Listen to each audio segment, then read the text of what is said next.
Hello family, કેમ છો બધા? મજામાં પણ મજામાં છું બધાની. હર હર મહાદેવ ને ફેમિલી.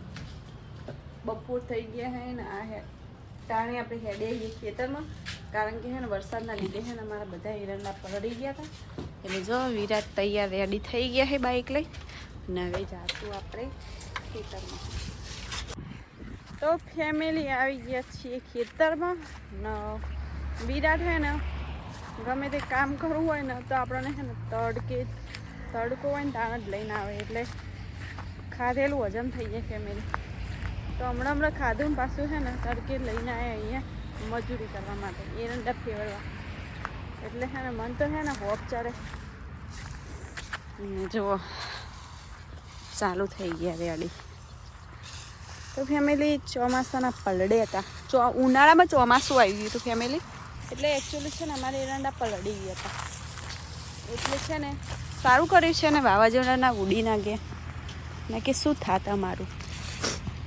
તો ફેમિલી જોઈ શકો છો વરસાદના કારણે છે ને એરંડા લીલા કે ને લીલો કલર થઈ ગયો એરંડાનો. અને જો પલળી ગયા હે ને તો થોડા ઘણા બગડી ગયા છે મારા એરંડા. નહીં વિરાટ? કેવા થઈ ગયા એરંડા? હવાયા થઈ ગયા? હા હા, નેચર હે ને ફેમિલી, જમીન પલળી હે ને એના લીધે હે ને જે કોઈ એ મને તો આવડતું નહીં શું થયું એ. અને આમાં જો શું થયું, પલળી ગયા પલળી. તો ફેમિલી હે ને આપણે હે ને તડકાના જોવા બેઠા છીએ અને વિરાટ બિચારા કામ કરે છે. તો હું તો ફેમિલી બેસવા જ આવું, કારણ કે ખેતરનું કામ છે ને વિરાટને આવડે, મને આવડે છે પણ થોડું જોર આવે છે, કારણ કે અત્યારે તે હાલ હમણાં ખાધું ને એટલે મારથી હલાય એવી તાકાત નહીં. તો આમાં કોઈ ખાવાનું હજમ થાય, પંજાબી થાળી હજમ થાય. તો ફેમિલી આજે ને વિરાટ ઓર્ડરમાં છે ને તો 2 પંજાબી થાળી ઓર્ડર કેન્સલ થઈ. તો વિરાટ બે પંજાબી થાળી ઓર્ડર થઈ ગયા. નહીં વિરાટ? બે ખાઈ ગયા ને? એક ખાઈ જાય ને એક હોજી ખાવાની. તો એક મેડીને આયા હંગડીને એક હોજી ખાવાની. એટલે પંજાબી થાળી હોય ને એટલે એમનો જીવ આવી ગયો. બહુ ભાવે એમને, પનીરનું શાક ને એવું બધું બહુ ભાવે. તો હાલો ફેમિલી, આપણે થોડી ઘણી મજૂરી કરીએ, બેસી રહીએ પછી ખાવાનું હજમ નહીં થાય ને પછી શરીર વધી જશે એવું થશે. તો ફેમિલી જો અંધારું થઈ ગયું ને આપણે રીલ બનાવી દીધી. રીલ આજ બનાવવાની હતી વધારે, પણ વિરાટ હે ને પહેલાંથી સ્ટોરી વિચારી નહીં રાખતા, ભાઈ વાળાને જઈને ત્યાં સ્ટોરી વિચારવા બે એટલે અંધારું થઈ જાય.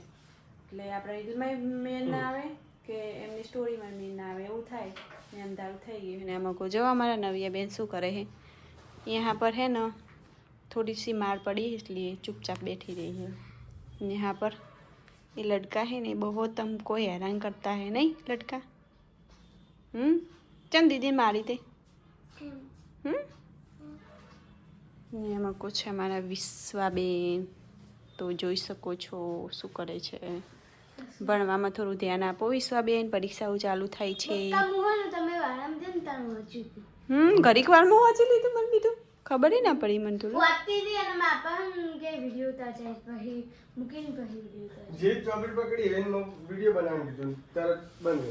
ને એમાં કુછ છે ને દીવાબત્તી માતાજીની થાય હે. તો તેના વાગી જ્યાં છે 7 ને 7 વાગે અમારી દીવાબત્તી જો માતાજીની થાય હે. અત્યારે ચાલુ છે ચૈત્ર મહિનો, એટલે ફરજિયાત આમ તો કરવી જ પડે માતાજીની દીવાબત્તી, પણ ચૈત્ર મહિના માતાજીના નવરાત્રા ચાલુ છે એટલે ફરજિયાત માતાજીની દીવાબત્તી કરવી પડે. તો ચલો માતાજીની દીવાબત્તી થાય. હવે આપણે હે ને કપડાં ચેન્જ કરીને હવે ખાવાનું બનાવવાનું છે. તો ચલો ખાવાનું બનાવવા માંડીએ. તો ફેમિલી, આજનો વિડીયો કોક આવો રહ્યો તો તમને અમારો વિડીયો કેવો લાગ્યો કમેન્ટમાં જરૂર લખજો, અને સારો લાગે તો લાઈક શેર ને સબસ્ક્રાઈબ કરી લેજો. તો મળીએ કાલે નવા બ્લોગમાં. ત્યાં સુધી બધાને હર હર મહાદેવ.